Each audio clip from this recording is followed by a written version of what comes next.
الله الرحمن الرحيم golaha wasiirada golaha baarlamaanka iyo golayaasha kale dawladda xubnaha ka jooga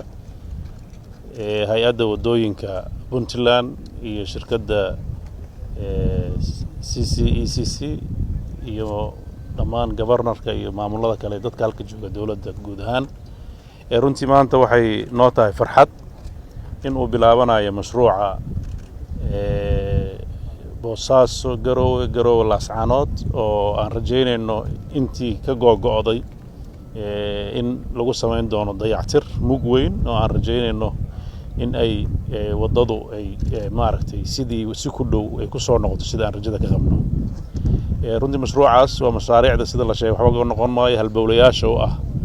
dhaqaalaha dalka kaabayaasha ugu muhiimsanna ah waxa kale oo ogtihiin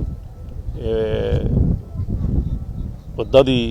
garowe gaalkacayo iyadana dabcan heerkan ka hooseeya ayay joogtaa oo ku saabsan gabi ahaan inay meesha ka baxdayba mashruucaas wuxuu u qaybsanaa laba fayska koowaad oo hore u socday oo hakadka galay oo ilaa iyo jalam xarfa ahaa waxaan rajaynaynaa isagana inuu si dhaqso u bilowdo waxa kale oo jira mashruuc isna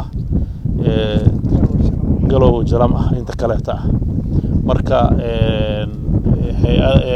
EU-da iyo African Development Bank ayaa labadaba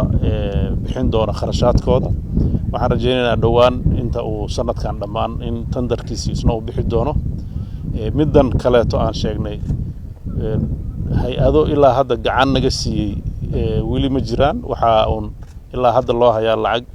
dawladda Imaaraadka ku deeqday oo 2 milyan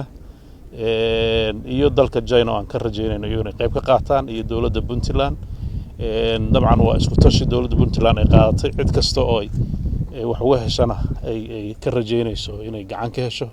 laakiin aysan sugin waxa maqan ay go'aan wax ku qaadatay inay heshiiskaas gasho oo shaqada la qabto waxaan rajaynayaa shaqo qurux badan iyo hay'adda wadooyinka iyo wasaaradda howlaha guudna ay la socon doonaan habka shaqada habsami socodka shaqadu socon doonto